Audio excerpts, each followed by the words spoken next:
Este es un podcast dirigido a abogadas y abogados que van en camino a la sala de audiencia, a algún cerezo, a la fiscalía, a su oficina o a cualquier lugar a donde podría dirigirse un penalista. Esto es para aquellos que son apasionados del derecho penal, así como nosotros. Esto es De Penalista a Penalista. Muy buenos días, tardes o noches. Yo soy Paula Cruz. Mi nombre es José Antonio Albuerne. Y esto es De Penalista a Penalista. El día de hoy estamos muy contentos porque, como les habíamos anunciado, De Penalista a Penalista tiene la intención de abarcar ahora esos terrenos misteriosos de la teoría del delito. Y el día de hoy estamos felices de que se encuentre con nosotros el maestro Óscar Felipe Velázquez, quien fue fiscal general de la República, ha sido implementador del sistema acusatorio y desde luego ha incursionado y tiene demasiada experiencia ya en la docencia, específicamente en teoría del delito y en ciencias penales.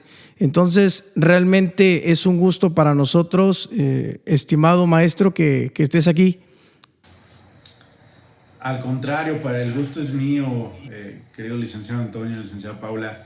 La verdad, cuando me dijeron la invitación a participar con ustedes, no lo dudé ni un segundo, solamente, ya saben, la cuestión de tiempo no me permitió estar allá presencial, pero prometo que voy a ir pronto. Muchísimas gracias. No, te agradecemos a ti, maestro Óscar. Sobre todo también hay que señalar que el maestro Óscar ha sido nuestro maestro en estos terrenos de teoría del delito, entonces sabemos la capacidad que tiene, el talento que tiene, y pues qué mejor compartirlo acá de forma gratuita y accesible para todas las personas que nos ven y nos escuchan. Y entonces, pues cuéntanos, maestro Óscar, ¿de qué vamos a hablar el día de hoy? Fíjate, Pau, que Antonio me planteó la posibilidad de hablar de un tema que desde mi consideración es muy importante por dos cuestiones. Una, no hay tanta difusión o incluso literatura en relación del tema. Y dos, el problema en la práctica que se está presentando con una cuestión importantísima que es precisamente los delitos cometidos en grado de tentativa. La famosa tentativa que hoy en día nos está dando mucho trabajo en la práctica, se están cometiendo bastantes errores desde mi consideración, entonces creo que es una gran oportunidad para hablar de ello. Me encanta porque justamente nosotros tenemos, y hay que tomar en consideración también que las conductas típicas pueden ser consumadas, y pues obviamente las formas de consumación tenemos la instantánea, permanente, continua y continuada. Y la consumación es justamente cuando ya está esta lesión o afectación al bien jurídico tutelado, pero ¿qué pasa cuando únicamente se puso en peligro y no se pudo llegar al resultado, ¿no? Entonces, obviamente tiene su fórmula, obviamente tiene sus elementos, y pues qué mejor que adentrarnos ya al tema. Sí, nos gustaría iniciar que nos pudieras comentar, de acuerdo a lo que tú has estudiado, porque me parece que son unos 15 años o más que te respaldan en el estudio de la teoría del delito, entonces no es cualquier cosa. Para ti y en tu concepción, ¿qué es la tentativa? Miren, queridos abogados y abogadas que nos escuchan, la tentativa propiamente no, primero tenemos que empezar a puntualizar, la tentativa no es un delito. Muchas veces se escucha por parte de la gente del Ministerio Público decir el delito en tentativa o delito de tentativa. No es un delito. La tentativa primero constituye una extensión del tipo penal, ¿no? Es decir, amplía el radio de prohibición para aquellas conductas, como bien lo comentaba la licenciada Paula, que no se llegan a consumar, sino que derivado de la no consumación se establece por parte de la dogmática penal que estas conductas también han de ser castigadas. Así que, de un primer término, la tentativa nunca podemos considerarla como un delito, sino como una extensión del tipo penal o de la responsabilidad penal. Haciendo esta precisión, valdría la pena darle un barrido histórico, que me va a llevar mucho tiempo, ustedes lo saben, o me llevaría mucho tiempo, así que solo seré muy breve, porque creo y coincido en que debemos partir de la evolución histórica de la dogmática penal para comprender la figura de la tentativa. La figura de la tentativa nace precisamente en la Escuela Final de Acción, la que nos advirtió que para explicar la unión del resultado con la conducta se necesita de un nexo de causalidad. Esto en los delitos de acción. Y por ahí creo que ya ustedes, de manera muy acertada, en alguno de los capítulos hablaron de esto del nexo de causalidad, que no es otra cosa más que explicar cómo un resultado típico se va a unir a una conducta desplegada por un sujeto a través de la famosa teoría de la conditio sine qua non o de la equivalencia de las condiciones, el mal llamado causalismo. Así que tenemos un resultado, por ejemplo, de homicidio, y a través de la conditio sine qua non vamos a explicar cuál es la causa de la causa, es la causa de lo causado, hasta llegar a la conducta de una persona. La persona perdió la vida y esto es causa del impacto de un proyectil de un arma de fuego en su cerebro, que a su vez es causa de que el proyectil tuvo un trayecto y trayectoria balísticamente, y a su vez el trayecto y trayectoria fue causa de que saliera disparado de un arma, y la causa de que saliera a disparar no fue accionar el disparador del arma, y la causa fue la conducta voluntaria de una persona. Perfecto, ahí tenemos el nexo de causalidad. Pero dijeron en la teoría o la escuela finalista que toda conducta va dirigida o encaminada hacia un fin. De tal forma que para que yo pueda encaminarme hacia un fin, necesito forzosamente tener como primer presupuesto la planeación de qué es lo que voy a hacer. Entonces aquí juega un papel muy importante un concepto que revisamos en la universidad, que repasamos en la maestría, que estudiamos en el doctorado, y yo me pregunto en dónde lo estamos aplicando en la práctica, que es el famoso iter criminis o camino al crimen. Sabemos, y como abogados en la cultura general y en la teoría del delito, establecemos que el iter criminis pues pasa por dos fases, la fase interna y la fase externa. Desde luego la fase interna requiere una planeación. No puedo hablar, y esto es algo con lo que quiero hacer mucho énfasis, no puedo hablar de tentativa si previamente no tengo un plan preconcebido, ¿sí? Si yo quiero privar de la vida a alguien, debo forzosamente pasar en un plan. Y ese plan implica tres actividades fundamentales del sujeto. Implica que va a seleccionar medios, implica que va a seleccionar personas y que va a prever eventualidades.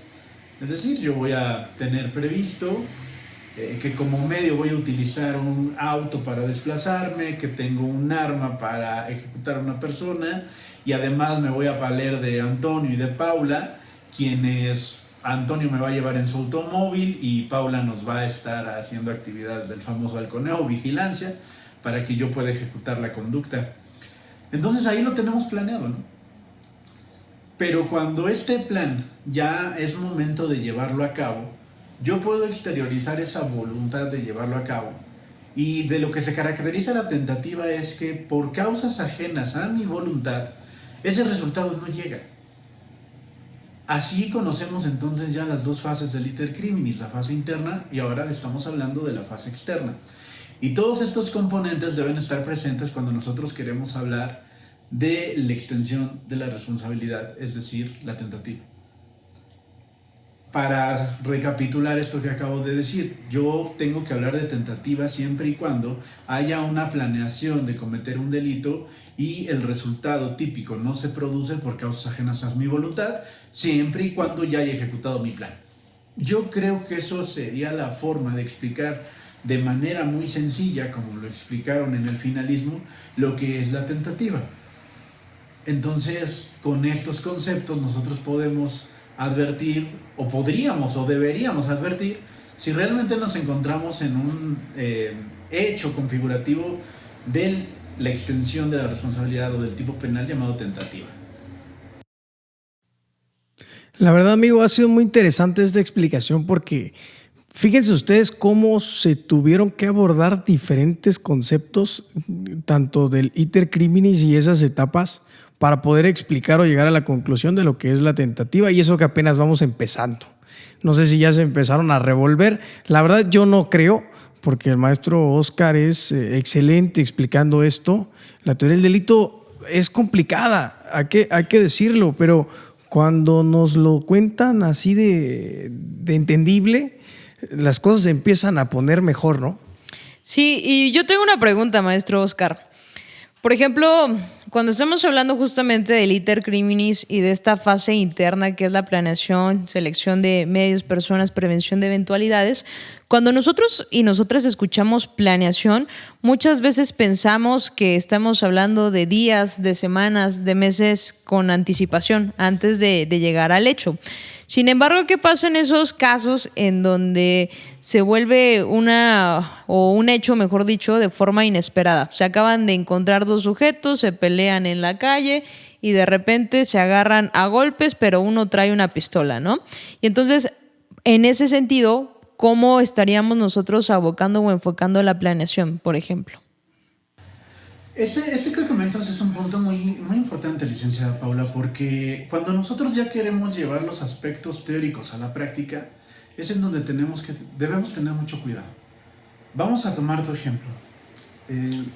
Toño y yo vamos en la calle, ¿no? Un sujeto me enfrenta, yo me agarro a golpes con él, no me quedo satisfecho. Le digo a Toño, ¿sabes qué? Vamos al carro rápido, vamos a alcanzarlo. El sujeto va a pie, vamos para el carro, ahí yo sé que traigo un arma, le digo a Toño, ¿sabes qué? Tú maneja el carro y yo me subo del otro lado, ¿no? Vamos a alcanzarlo y ahí le disparo. Si se dan cuenta de lo que comenta la licenciada Paula, ese plan previo no requiere una planeación extensa, digamos que pudiera determinarse por la cantidad de tiempo, días o meses, como bien lo comenta la licenciada, sino que la planeación puede ser de manera inmediata. Pero forzosamente, para que nosotros podamos hablar de tentativa, debe existir ese plan previo. De no existir el plan previo, entonces no puedo seguir a la siguiente etapa del iter criminis en su fase externa. Y hay que tener mucho cuidado, colegas abogados, porque si ustedes revisan los códigos penales, no he revisado todos los estados, pero sí una gran mayoría, y todos los que me ha tocado revisar, todos los códigos penales, incluido el federal, coinciden en empezar a distinguir a la tentativa más o menos de la siguiente forma.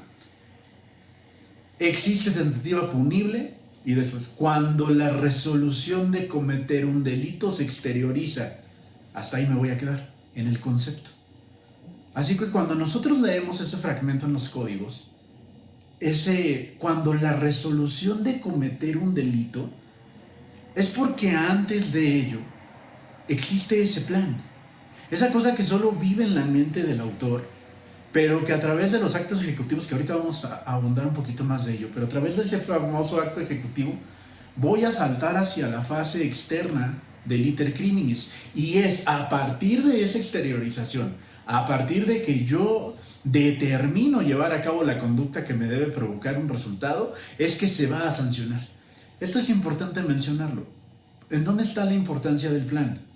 No está en que se va a sancionar a la persona solamente por planear la conducta. No, por eso los códigos manejan, existe tentativa punible. ¿Cuál es la tentativa punible? La que se castiga. Pero no se castiga la que se planea, se castiga la que se exterioriza. Así que una vez exteriorizado empieza la punibilidad en los grados de tentativa. Pero importante, y esta es una regla fundamental, no puedo hablar de tentativa si no hay un plan previo. Y retomando la idea de la licenciada Paula, aun cuando el plan se desarrolle en momentos, en instantes muy breves, forzosamente debe existir ese plan. Porque ¿qué pasaría si yo voy en mi vehículo con Toño ya avanzando hacia este sujeto, detono el arma de fuego contra su humanidad y vamos a pensar en que el sujeto alcanza a moverse y solo logro lesionarlo en el hombro? Entonces la siguiente parte de los artículos que hablan de tentativa en los códigos penales me indican: la resolución de cometer el delito se exterioriza no produciéndose el resultado por causas ajenas a su voluntad. Entonces esta es otra parte muy importante, porque ese resultado que yo buscaba de primar de la vida al otro no llega, pero por una causa que es ajena a mí, ajena a mi voluntad.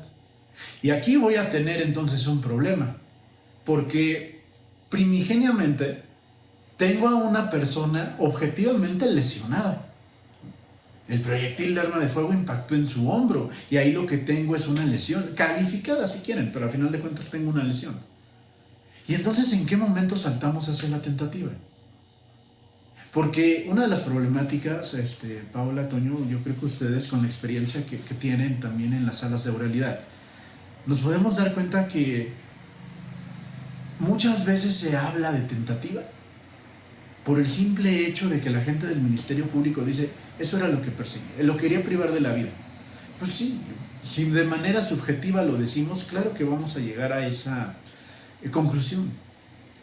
Pero repito, la dogmática me indica, la tentativa previamente requiere un plan.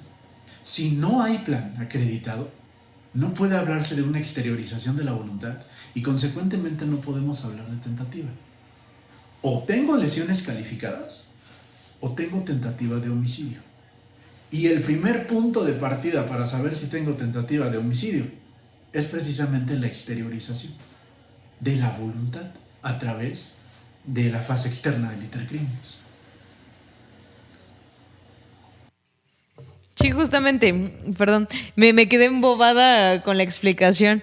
Y es que, como bien lo explicas, maestro Oscar, es muy importante, todas las figuras de la dogmática penal, yo como les digo a mis alumnos, tienen requisitos. Y todos y cada uno de esos requisitos se tienen que reunir siempre, porque si no, no estaremos hablando completamente de la figura. Y en este caso es lo que pasa con la tentativa.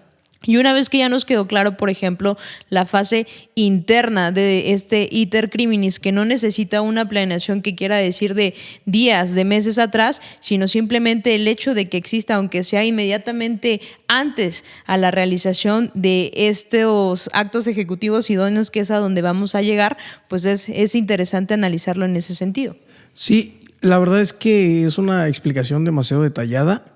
Y digo, también para que veamos la importancia de la teoría del delito, me gustaría hacerte una pregunta, amigo. ¿Tú consideras que cuando se lleva a cabo la formulación de la imputación respecto, o bueno, en la clasificación jurídica se determina que el delito se consumó en grado de tentativa, esta clasificación jurídica debe corresponder con ese hecho imputado? Sí, totalmente, porque entonces, si no es así, primero no le estoy dando certeza y seguridad jurídica al imputado sobre qué se va a defender. Y segundo, para que, insisto, se pueda hablar del tema de tentativa, este es un acto muy importante, la formulación de imputación. La formulación de imputación, todos sabemos, es la comunicación que le hace el Ministerio Público a una persona de que se encuentra una investigación en su contra y tiene una clasificación jurídica. Sí, perfecto. Pero, ¿cuál es la trascendencia, como bien lo comenta Toño? Que para hablar de tentativa, dentro de hecho circunstanciado, forzosamente necesito, cuando menos advertir, que de la narrativa del fiscal se advierte esa parte de la planeación del sujeto para poder entrar al estudio de los terrenos de la figura de la tentativa con todos y cada uno de sus componentes, como lo comenta Pau. Ejemplo, el agente del Ministerio Público en formulación de imputación dice que ustedes, licenciado Antonio o licenciado Oscar, se sigue una investigación porque el día 1 de julio del 2024, aproximadamente a las 16 horas con 40 minutos, circulando a bordo de un vehículo de la marca Honda y con el plan preconcebido de privar a la vida a la víctima, recorrieron la avenida Allende de la colonia Texcoco, Estado de México, persiguiendo al sujeto pasivo o a la hoy víctima por toda esa calle hasta que llegaron a un punto en el cruce con la intersección de calle Juárez, en que Antonio venía manejando y usted, Oscar, disparó, accionó el arma de fuego con la intención de privarlo de la vida. Con esta sencilla narrativa, nosotros como abogados penalistas ya sabemos si estamos ante la presencia de este requisito fundamental y primigenio de lo que es la tentativa. Ya la narrativa de la gente del Ministerio Público me está diciendo plan preconcebido, pero no solo es que verbalice las palabras plan preconcebido, sino que del hecho circunstanciado se advierta que efectivamente, ¿y cómo lo puedo advertir? Ah, bueno, pues porque ¿cómo van a planear? Porque vienen en un vehículo, porque viene uno manejando, porque viene el otro como copiloto, porque dijo el Ministerio Público que lo van siguiendo por toda la avenida y justo cuando llegan a la intersección disparan. Entonces ahí podemos establecer que ese plan preconcebido, esa etapa previa, esa planeación previa puede existir, cuando menos a nivel de imputación hasta ese momento en el mundo fáctico. Porque estamos diciendo, pues forzosamente necesitaron valerse de medios, que es el arma y el vehículo, forzosamente hubo una selección de personas, que no se confunda con la coautoría, ¿no? Pero hay una selección de personas en las que uno maneja, el otro dispara, ojo, no confundir con coautoría, en el reparto de funciones, estamos hablando primero de la tentativa, en esa selección de personas, qué va a ser quién, y posteriormente la previsión de eventualidades. ¿Cuál eventualidad? Le vamos a disparar justo en la intersección para efecto de poder tener dos rutas de salida. O tomo dirección hacia el norte, o si hay mucho tráfico al norte, tomo dirección al poniente. Y ahí está, materializado, ¿no? Eso es un poco de lo que se tiene que establecer desde mi consideración y con la experiencia que tuve ahí en la Fiscalía General de la República, de que con estas bases podemos empezar a hablar de estos primeros requisitos que me pide la dogmática en relación a la figura que estamos estudiando. Pues muy interesante, yo creo que ya lo que viene justamente es la fase externa de este iter criminis y como bien sabemos, pues son los actos ejecutivos idóneos, pero a mi consideración ahí tenemos un pequeño problema. Entonces, maestro, no sé si quieras comenzar a exponerlo y ya con posterioridad me dejas hacerte una pregunta. Claro, con todo gusto. Comentábamos hace un momento, ¿no? Los códigos penales dicen que existe tentativa punible. Y fíjense, aquí me gustaría hacer algunas puntualizaciones antes de responder y de seguir con el tema, muy breve, porque también se genera un tanto confuso el estudio de la tentativa con tantos conceptos y términos que nos ponen respecto de ella. ¿A qué me refiero? Tentativa punible, no punible. Tentativa acabada, inacabada. Tentativa eficazmente desistida. Tentativa ineficazmente desistida. Todos esos conceptos creo que los podemos convertir a cuestiones mucho más simples para poder comprenderlas. Tentativa punible. Es la tentativa que se castiga. Es la tentativa que me pide el código. ¿Existe tentativa punible? Contrario sensu. No se va a sancionar la tentativa si no hay la resolución de cometer el delito. Esta es la primera, ¿no? Ahora, lo que comenta la licenciada Paula es muy importante. ¿En qué momento sé que se está exteriorizando esa resolución de cometer el delito? Algunos códigos son muy precisos y contienen la fórmula exacta, de decir, la resolución de cometer un delito con el acto ejecutivo que debe producir el resultado, con él o los actos ejecutivos que deben producir el resultado. Otros códigos no hablan de eso. Por ejemplo, el Código Penal Federal únicamente nos indica existe tentativa cuando la resolución de cometerlo se exterioriza realizando los actos, pero lo deja en actos, no acto ejecutivo, ni siquiera idóneo. Entonces empieza a haber como confusiones en estos conceptos. Yo creo que por ahí va, no sé si por ahí vaya, Pau, la cuestión de lo que comentabas. Pero colegas, nosotros debemos tener algo muy claro. Nosotros saltamos hacia la parte externa del iter criminis, ya propiamente hablando, de esa tentativa que va a ser sancionada, cuando ese plan que hemos realizado lo ejecutamos o lo llevamos a ejecución. En este caso nosotros vamos a identificar en qué momento ya se ejecuta estos actos que deben provocar el resultado, o este acto que debe provocar el resultado, bajo una fórmula muy sencilla. Yo debo identificar el primer acto ejecutivo idóneo.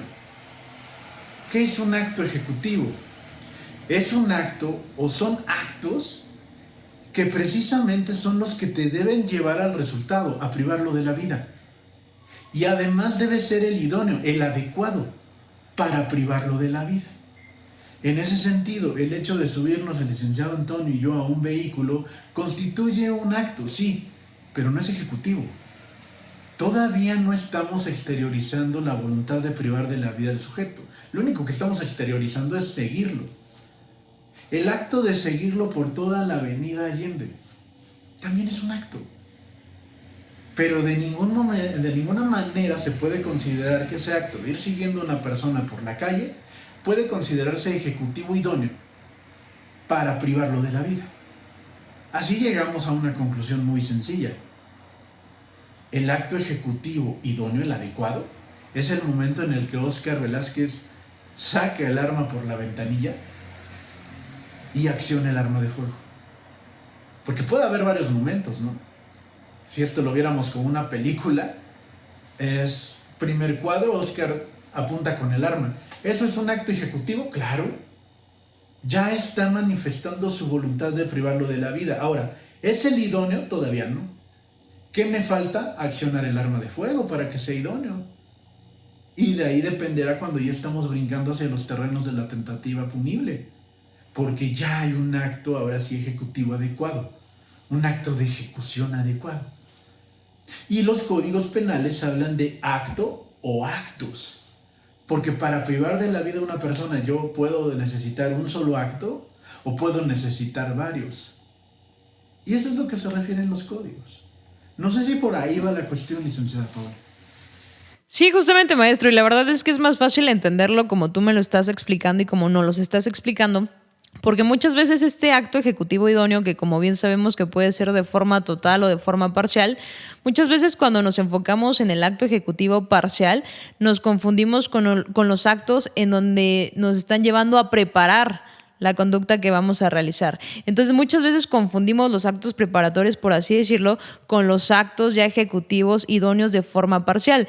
E incluso la doctrina tiene o lo intenta resolver, pero a mi consideración lo confunde un poco más cuando me dice que el acto ejecutivo idóneo de forma parcial es justamente uno antes del total, ¿no? Y por ejemplo, el doctor Enrique Díaz Aranda lo que me dice es que requeriría en ese caso para analizarse que ya nos adentremos a la esfera de la víctima o a la esfera del tipo penal y una relación estrecha en cuanto al tiempo, ¿no? Entonces justamente era lo que te quería preguntar, pero yo creo que ya quedó contestado en el sentido de que tiene que ser lo idóneo, más allá de lo que está preparando o no para realizar esta conducta. Porque, por ejemplo, si tenemos que voy a secuestrar a Antonio, ¿no? Y yo ya me compré mi Suburban, yo ya sé en dónde vive Antonio y a qué hora sale de su casa, pues yo voy conduciendo la camioneta, la estaciono enfrente de la casa y ahí pues cualquier persona podría estar diciendo, es que ya es un acto ejecutivo, ¿no? Pero ¿será lo idóneo para que yo te pueda privar de la vida o será un acto preparativo, o sea, en donde yo estoy preparando la conducta que voy a realizar para yo privarte de la libertad, por ejemplo, ¿no? Sí, así es. Y ahorita lo estamos planteando con asuntos que, digamos, es más fácil observar, ¿no? La cuestión del homicidio, por ejemplo. Pero la complicación viene cuando vamos haciendo o trasladando esta figura hacia otros tipos penales. Por ejemplo, yo tuve un asunto bastante interesante ahí en el área anticorrupción de la FGR, ya de los últimos momentos que viví como fiscal federal, que era un pago ilícito de percepciones, que ese tipo penal era reciente, realmente todavía no se comprendía mucho su estructura, pero palabras más o menos el código dice el servidor público que haga ilícitamente un pago de una remuneración prevista en la ley. Y entonces yo tuve un asunto precisamente en el que, fíjense, viene de un juicio laboral, ¿no?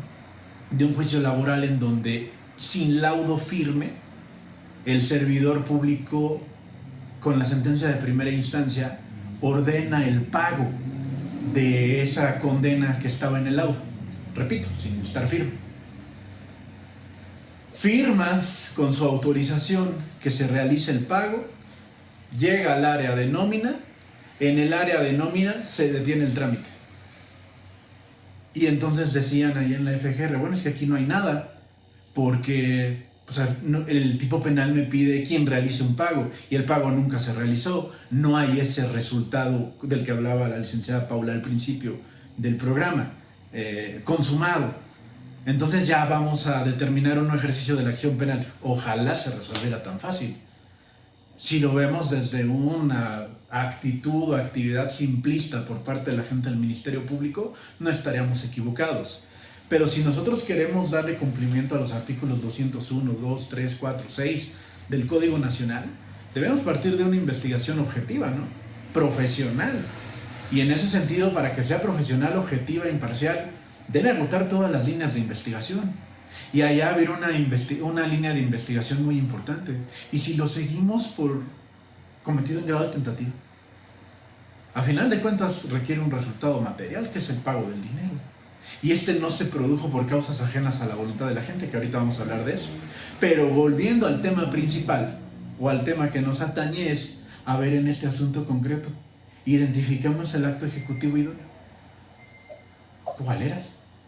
¿No? Y eso lo dejo como una pregunta al aire para que las personas que amablemente nos escuchen o vean el programa, ustedes mismos se pregunten.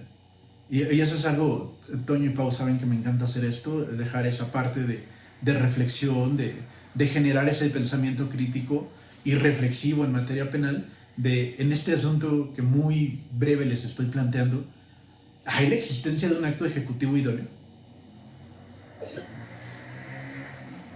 La verdad es que nos has puesto a pensar y de igual forma, o sea, creo que esta parte del conocimiento de la dogmática penal abre las puertas, como dices tú, porque, digo, a la inversa, si, por ejemplo, llegaran a imputar sin esta resolución externa, por ejemplo, ¿no? O este plan anterior, pues, como decías tú, entonces, como defensa me puedo casar con la idea y decir, pues es que solo son lesiones calificadas, no desarrolla lo que el concepto de tentativa requiere. Y a la inversa, como agente del Ministerio Público, te encuentra una doble exigencia, porque tendría que, como dices tú al inicio, este tipo extendido o esta extensión del tipo también ser cumplida en todos sus requisitos, pero conforme al hecho.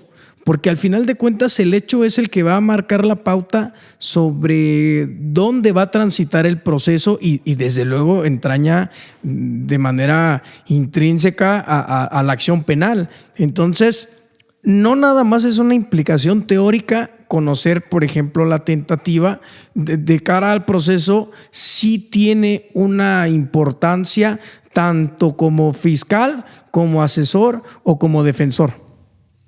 Claro, imagínate qué pasa cuando estamos hablando, por ejemplo, de una tentativa de homicidio o de unas lesiones que pongan en peligro la vida, porque en ambos casos estamos hablando que ¿qué es lo que se está poniendo en peligro? La vida. Y hay que recordar que justamente en la tentativa, cuando estamos hablando de tentativa de homicidio, pues todavía no está la lesión a este bien jurídico tutelado, sino únicamente se puso en peligro.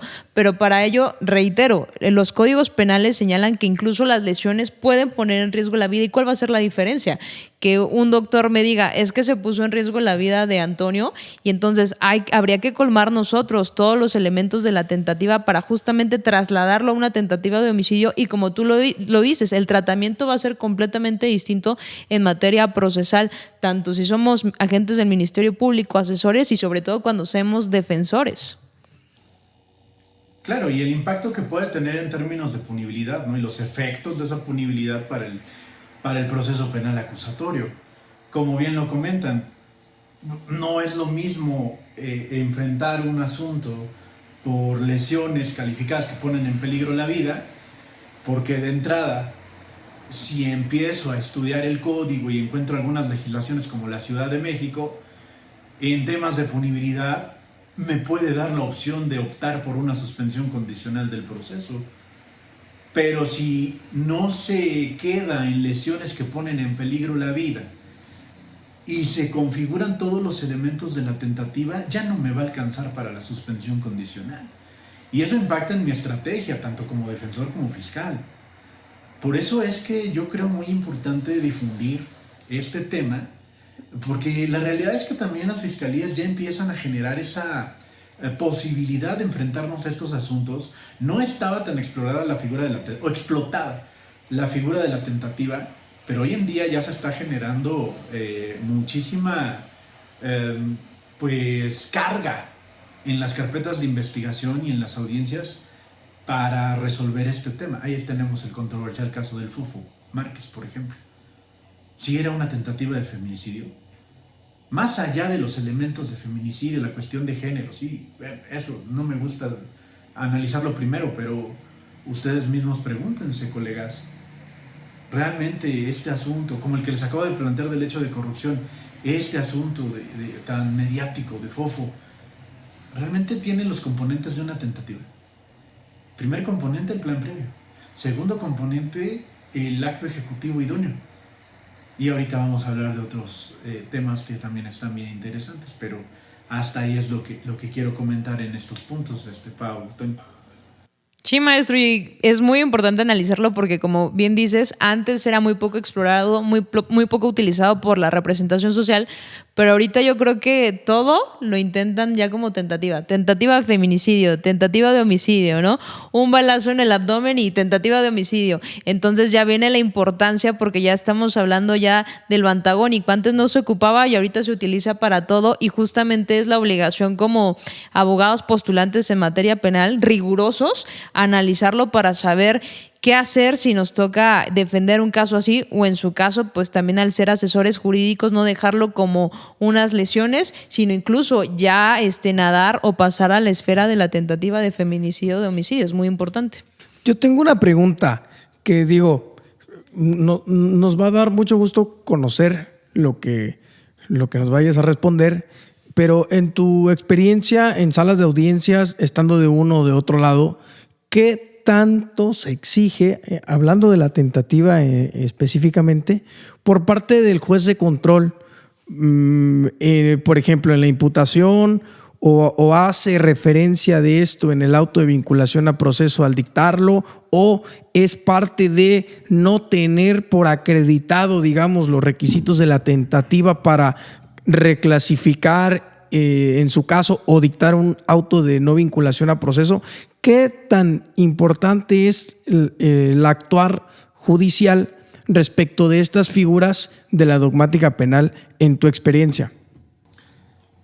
Sí, desde mi experiencia es un tema complicado para el juzgador, porque a final de cuentas todas las combinaciones que se dan para la emisión de un auto de vinculación a proceso van convirtiendo complicado el dictar el mismo en dos vertientes fundamentales, que es la tentativa y los delitos de omisión. Eso creo que debemos tener mucho cuidado con ello, pero refiriéndonos al caso de la tentativa, yo creo que el juez tiene una labor complicada, porque lo que requiere, por ejemplo, los requisitos que apenas están surgiendo derivado de las jurisprudencias que está emitiendo el Poder Judicial Federal. Ahí hay no recuerdo el registro, pero si no se los comparto con gusto en un momento. Dice, para tener por acreditado el hecho que la ley señala como delito, basta que se encuadre la conducta en un tipo penal. Vamos a empezar por ahí. Puedo tener, como bien lo decía la licenciada Paula, lesiones, o puedo tener tentativa de homicidio. Lo que me pide la jurisprudencia, el Código Nacional y la Constitución para dictar el auto de vinculación es que ese hecho encuadre a la norma. Y todos diríamos, bueno, es que a la norma la que encuadra es a las lesiones. ¿En dónde está la complejidad?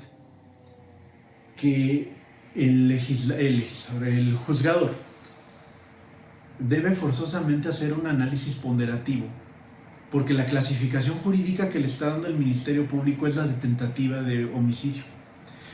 Y vienen los problemas de un tema muy bonito que ustedes ya abordaron y que les recomiendo mucho ahí darle una checada en las redes de Penalista Penalista, que es el estándar probatorio. Ahora, todos los componentes de la tentativa para efecto del auto de vinculación a proceso deben estar plenamente acreditados, o bien lo que me ha tocado ver desde mi experiencia es que aunque tenga una inferencia lógica el juzgador de que efectivamente hubo un plan previo, de que efectivamente hubo un acto ejecutivo es suficiente para su dictado. Y lo que está imperando ahorita, desde luego, es, sobre texto, así lo digo, de esa disminución del estándar de prueba. Dicen, hasta este momento existe la probabilidad de que efectivamente se haya acontecido de esta forma, ¿no? Y entonces están vinculando por tentativa, y sea hasta la etapa de juicio oral en términos del 405 y 406 del código, que se tengan que poner o que se tengan que acreditar plenamente todos los componentes. Pero de entrada, pues tengo una persona vinculada a proceso con esta flexibilidad, anulándole completamente la suspensión condicional del proceso, que era uno de los ejemplos que yo les daba, y haciéndolo enfrentar un juicio oral. Entonces creo que esta es la parte compleja, porque realmente desde mi consideración sí tendría que tener mucho cuidado el juzgador de, cuando menos en esta etapa tan prematura del proceso penal llamado audiencia inicial, en verificar si existen estos componentes de una tentativa sin prejuzgar, que eso es muy difícil hacer, pero que se puede, para establecer: oye, Ministerio Público, no te equivoques, del hecho circunstanciado que me estás dando y los datos de prueba no alcanza para justificar la existencia de una tentativa. Consecuentemente, en uso de mi facultad del 316 y 317, reclasifico. No te vinculo por tentativa de homicidio, pero vinculo por lesiones. Pero ese ejercicio es muy complicado. Sí, hay que tener en consideración que justamente la tentativa forma parte como del grado de ejecución, que en términos del 141 es parte de la clasificación jurídica, y por lo tanto, con base en el 316, como bien lo decías, maestro Oscar, pues el juez está en la posibilidad de realizar una reclasificación, de decir, o es tentada o es una diversa conducta típica, pero consumada de forma instantánea, pues como en el caso que lo estás diciendo. Y por eso también es importante que los jueces y las juezas de control pues también se eduquen y se instruyan en estos temas tan importantes, porque no solo está a su cargo resolver, sino incluso realizar una modificación a esta clasificación jurídica preliminar que presentó la representación social, ¿no? Sí, este tema de la reclasificación ya lo habíamos tratado en el episodio número 2. Por si quieren verlo, ahí lo desarrollamos un poquito más, de una manera más extensa. Sin embargo, sí es bueno que empecemos a notar la importancia y la relevancia de la teoría del delito, porque al final, tú lo sabes, amigo, lo hemos platicado, nos los has enseñado, los sistemas penales resuelven problemas de la práctica. Y si no partimos de la teoría del delito, el procesal, el proceso no nos va a dar luz para poder dar alguna solución en concreto. Sí, es un tema que abordamos justamente la modificación, mejor dicho, a la clasificación jurídica por parte del juez de control, y es importante también entenderla y atenderla, porque no solo lo puede hacer en beneficio del imputado, sino lo puede hacer en perjuicio. Es decir, el agente del Ministerio Público va probablemente con unas lesiones consumadas de forma instantánea, y él se puede aventar a decir, no, es una tentativa de homicidio o una tentativa de feminicidio, ¿no? Y por eso es importante que nosotros sepamos de estos elementos, porque incluso ya la Suprema Corte de Justicia de la Nación se pronunció al respecto y dice que no tiene el juzgador la obligación de decirlo con anterioridad, que va a realizar una modificación como para que nosotros como defensa podamos argumentar, sino con el simple hecho de que al momento de resolver realice esta modificación, es válida, porque para eso nosotros ya nos enteramos de la imputación, ¿no? Pero ¿por qué es importante analizarlo? Porque viene la apelación, porque viene el amparo, y nosotros habría que analizar estos elementos de forma supralegal, punto por punto, si de forma concreta se reúnen o no. Claro, así es. Entonces, este tema, desde luego, como lo comenta Toño, requiere un estudio muy concienzudo. Me da mucho gusto saber que ya tienen el capítulo específico, y invitar a todos los colegas a escucharlo, porque es un complemento. No puede ser toda esta serie de actividades que ustedes están haciendo, que la verdad es que estoy muy contento por ustedes del proyecto de Penalista, porque está aportando muchísimo a la comunidad.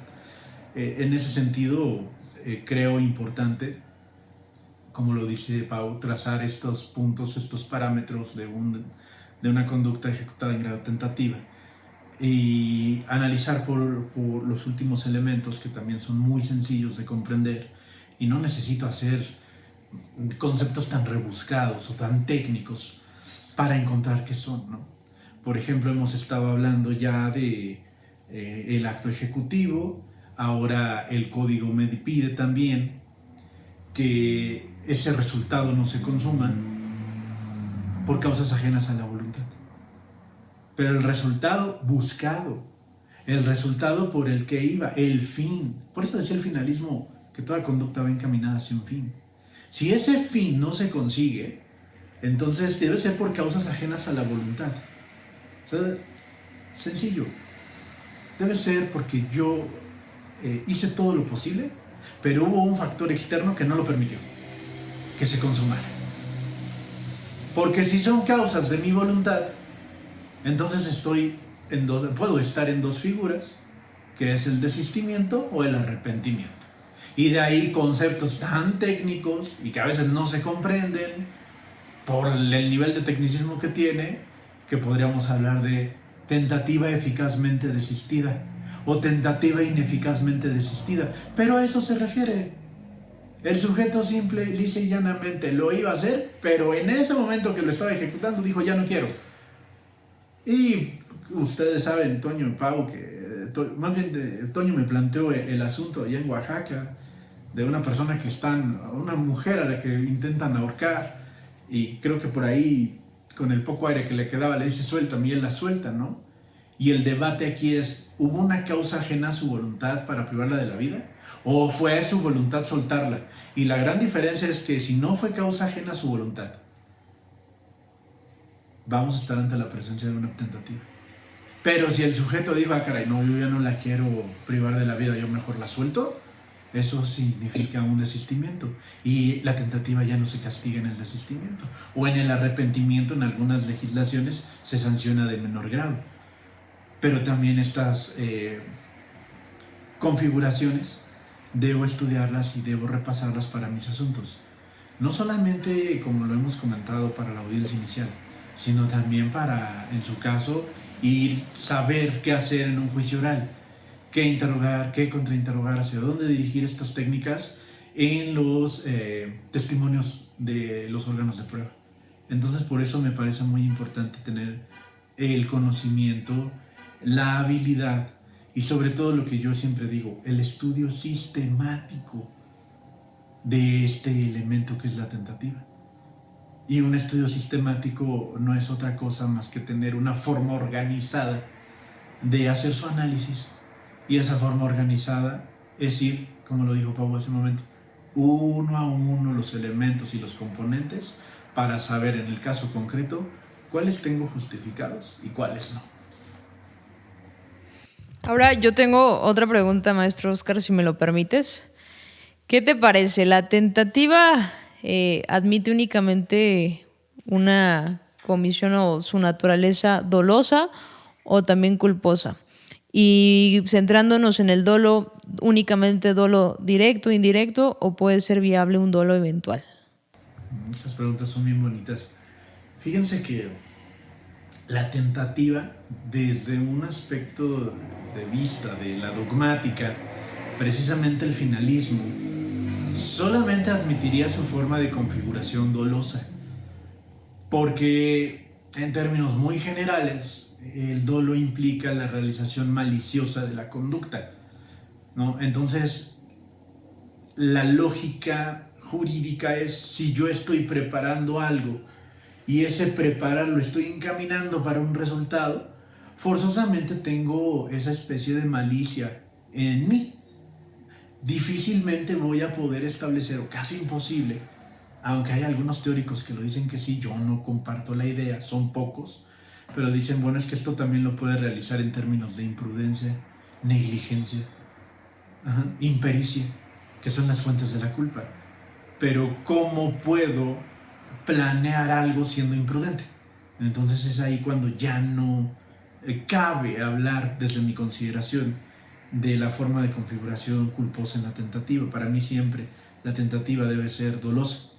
Y un punto que comentaste, licenciada Pau, que es muy importante, admite las formas de configuración del dolo, los más controversiales, o el más controversial, el dolo eventual. Y hay unos autores y unos colegas que hablan de este tema y hacen fuertes críticas a quienes sostenemos la postura de que sí admite la forma de configuración dolosa eventual. Porque ellos dicen, es que en el dolo eventual no buscas el resultado. O no hay un resultado. No lo vas buscando. Y en la tentativa no llegas al resultado. Consecuentemente dicen, no, esto solamente puede realizarse a nivel de dolo directo. Desde mi consideración y de consideración de muchos autores, y lo hemos materializado ya en la práctica, sí admite una forma de configuración dolosa eventual. Bastaría con revisar brevemente los fundamentos de uno y otro, pero recuerden que el dolo eventual, el dolo directo, como primer grado, forma de dolo, no es otra cosa más que el tener el conocimiento de las circunstancias del hecho y tener la intención de provocar el resultado. Esa es una forma. Conozco las circunstancias, conozco que voy en la calle, conozco que voy armado, conozco que el sujeto no está protegido, conozco que el arma de fuego lo puede privar de la vida y tengo la intención de dispararle. No se llega a cabo el resultado típico por causas ajenas a mi voluntad, porque le dieron atención médica hospitalaria de inmediato. Esa es una causa ajena a mi voluntad. El médico impidió que muriera.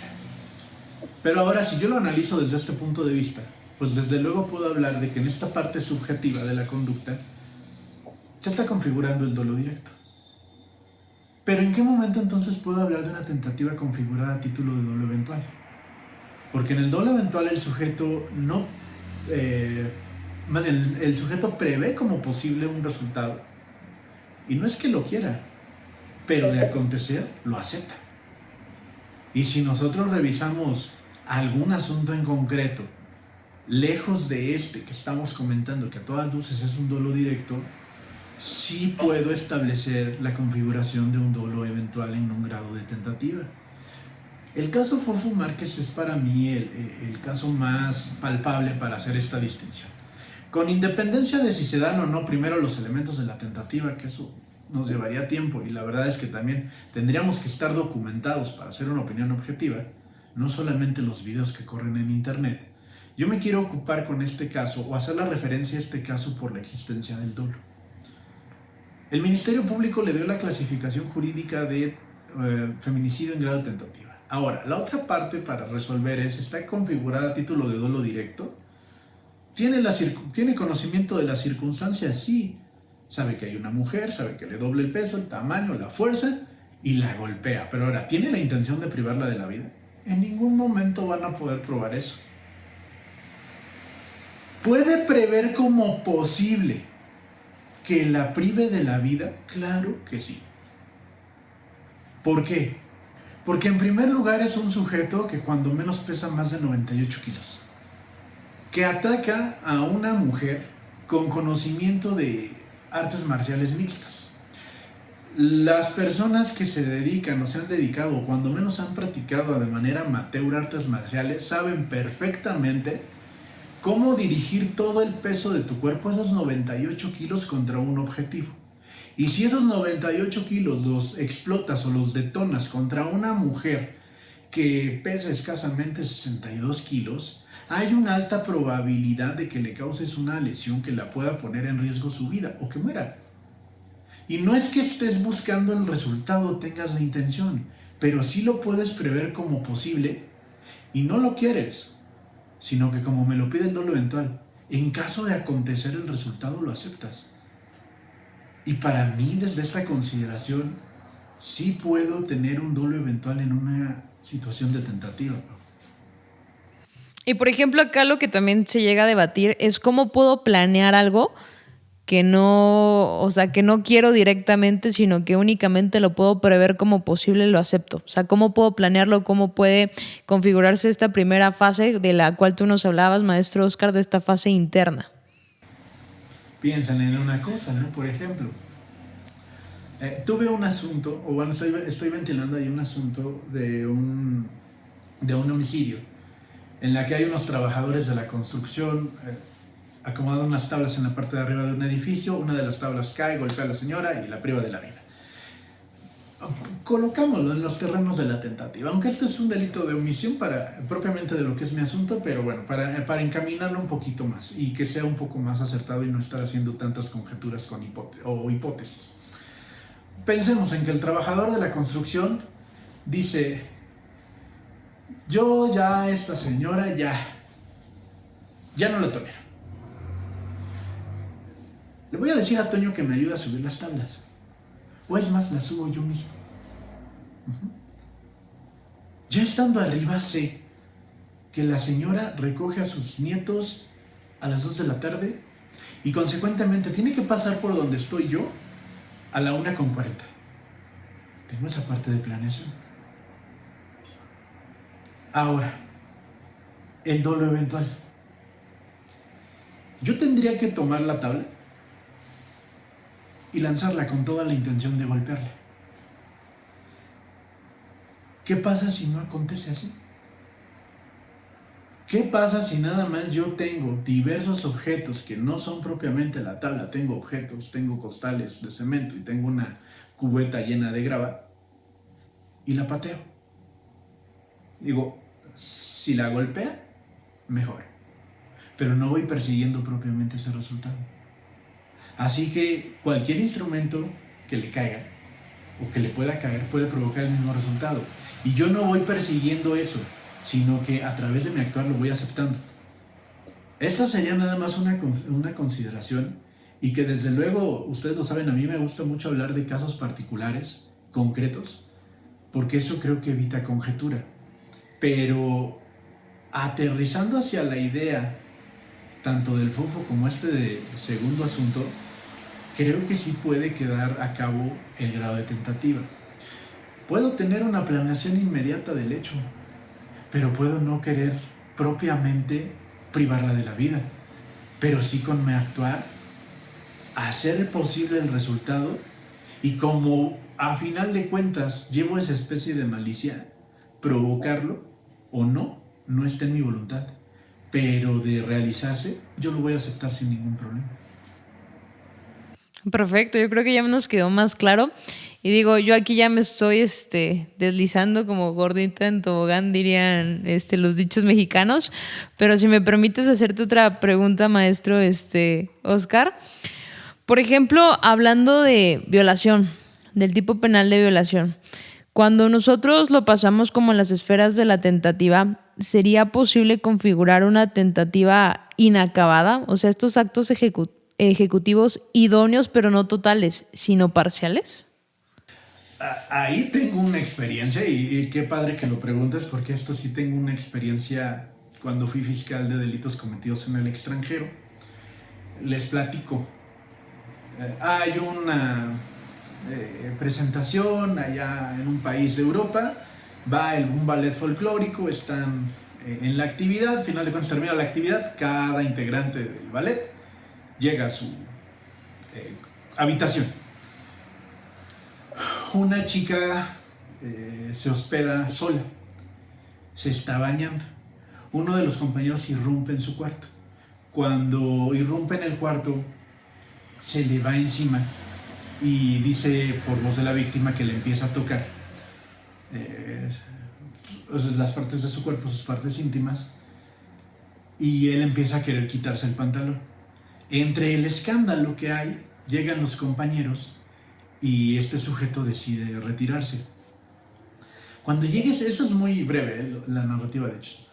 Cuando llegue este asunto a mis manos, lo primero que había que hacer era darle una clasificación jurídica. Y aquí viene el gran reto, que es lo que comenta Pau. Para hablar de actos ejecutivos deben ser los idóneos, sí. Pero también nos dicen los códigos que estos actos ejecutivos deben ser en todo o en parte. Tentativa acabada, realizo todos los actos ejecutivos que requiero para llegar al resultado. O inacabada, solo hago algunos o uno. A ver, ahora. Este asunto entonces deberíamos considerarlo, porque de la narrativa de hechos yo puedo advertir cuando menos una conducta consumada, que sí está consumada, que puede ser el abuso sexual, los tocamientos obscenos sin el propósito de llegar a la cópula.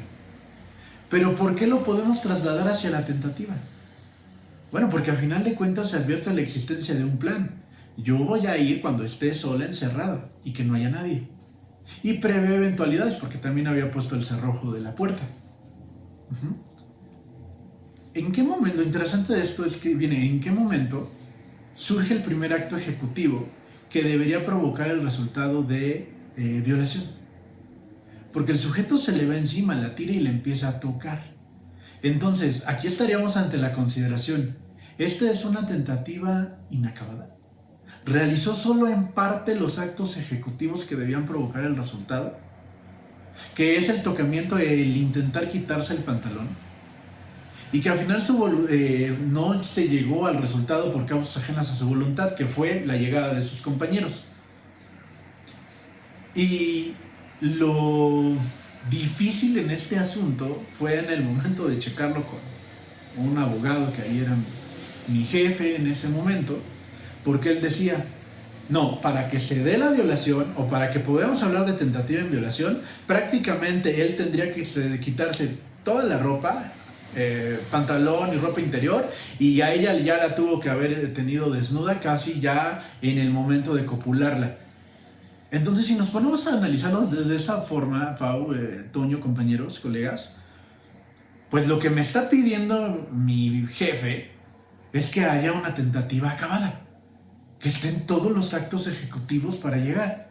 Pero lo que pierde de vista es esa tentativa inacabada, la existencia de algunos actos ejecutivos, no todos, que deben producir el resultado.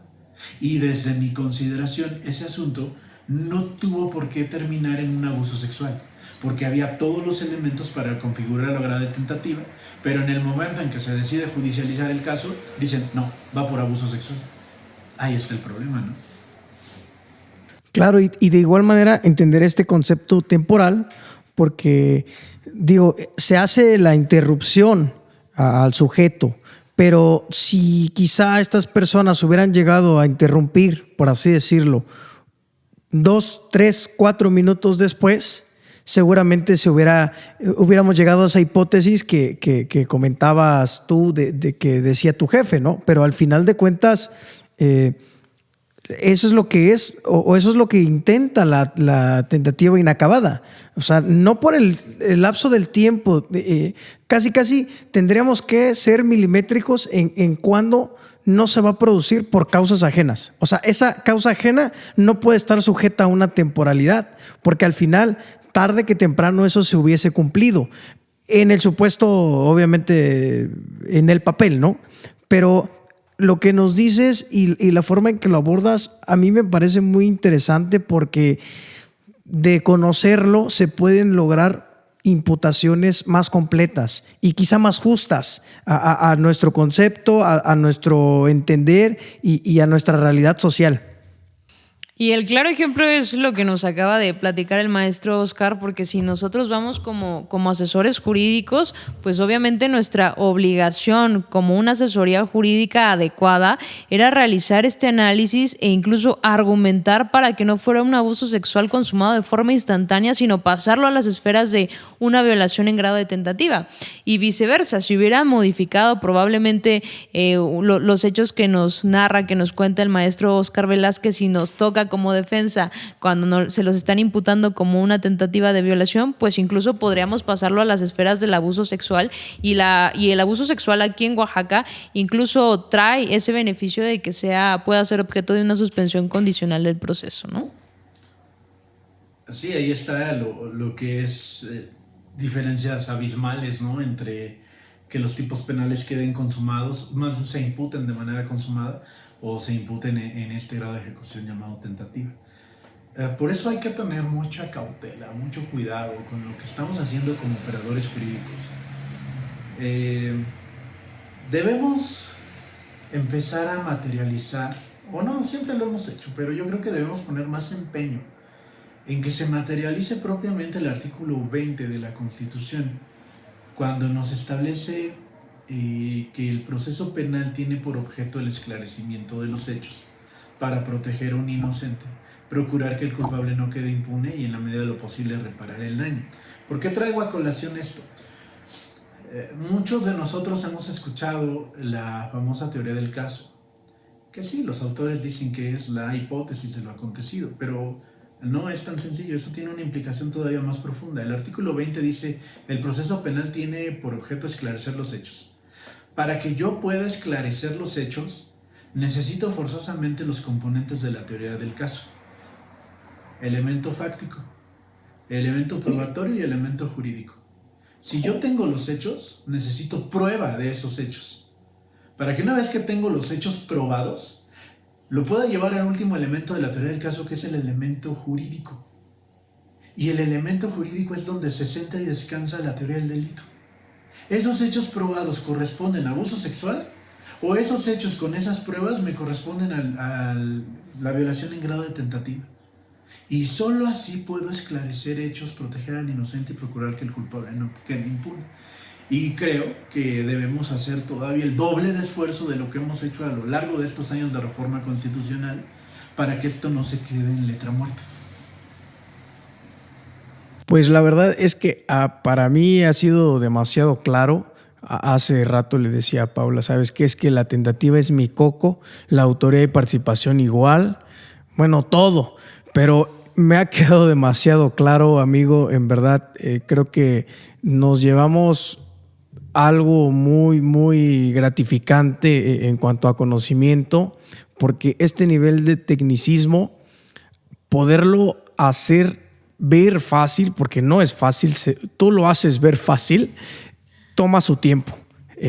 Te respaldan años de experiencia, y en lo personal y desde luego de manera conjunta, pues te agradecemos que hayas dado una hora de tu tiempo para venirnos a enseñar tentativa, porque pues bueno, nos incentiva a aprender más y esclarecer todavía más las dudas que llegáramos a tener. Sí, nos dejas reflexionando y analizando no solo a nosotros, sino yo estoy segura que a las personas que nos escuchan, qué importante es la teoría del delito.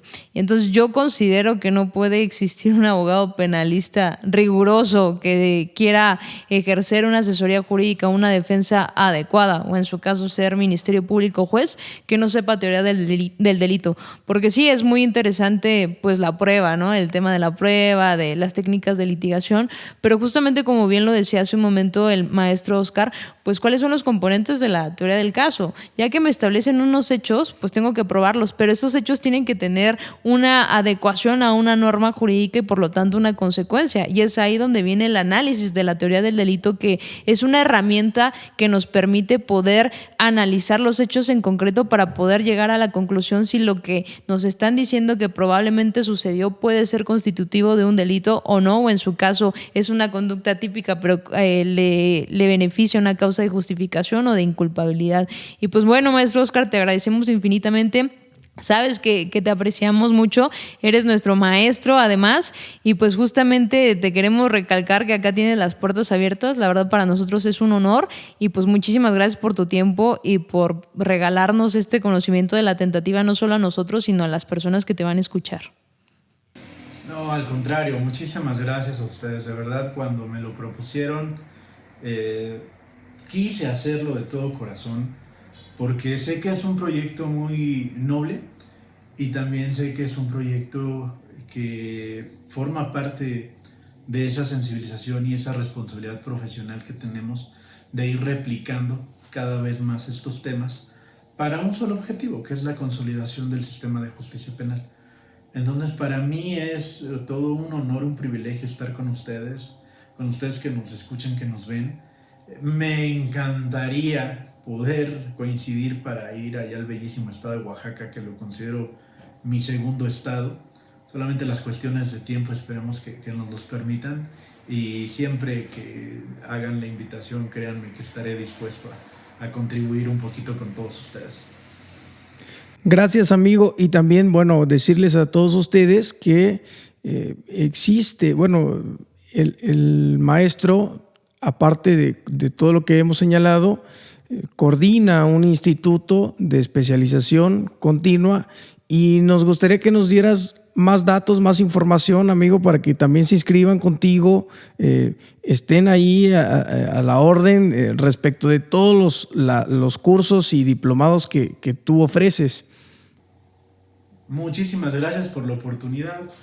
Sí, efectivamente es un proyecto que se echó a andar en el año 2020, la creación del Instituto de Especialización Profesional del Bajío, un nombre muy largo, pero para términos prácticos es INEVA, así nos encuentran en redes sociales, INEVA SC o Diplomados INEVA, y ahí pueden ustedes encontrar la página del instituto, en donde estamos haciendo un compromiso con todos los colegas que participan. Toño y Pau no me van a dejar mentir, el compromiso es que realmente cuando ustedes estén estudiando con nosotros tengan un conocimiento aplicado en la práctica. Ese es el objetivo principal que lleva INEVA, el instituto que represento, y que agradezco la posibilidad de que me den la oportunidad de hacer el comercial. Ahí nos encuentran en redes sociales como INEVA o Instituto de Especialización Profesional del Bajío. Cualquiera de los dos, ahí están nuestras páginas en Facebook, también están en Instagram, y ahí se publican todas las actividades. Ya está próximo a iniciar el Diplomado en Teoría del Delito en el mes de agosto, y ya está saliendo la convocatoria, así es que todos ustedes están más que invitados y son bienvenidos a su casa. Y además que es calidad garantizada. Yo personalmente, como los integrantes del despacho, pues somos alumnos INEVA, estamos ahí constantemente en cursos, y es por eso, porque el conocimiento que nos brindan pues es eficiente y sobre todo pues enfocado a la práctica, que muchas veces pues es lo que se requiere. Entonces pues te agradecemos mucho tu presencia, maestro Oscar, te mandamos un abrazo, y pues no queda más que reiterarte nuestra gratitud y pues pedirles a todos que, como símbolo pues del agradecimiento de la hora que nos permitiste, de tu conocimiento, pues que te regalen ahí un corazón, que compartan el video, ¿no? Que se suscriban, y pues muchas gracias. Gracias a ustedes, nos vemos pronto. Un abrazo, amigo. Igualmente. Esto es De Penalista a Penalista. Nos vemos en la próxima. Mi nombre es José Antonio Albuerne. Y yo soy Paula Cruz. Hasta luego.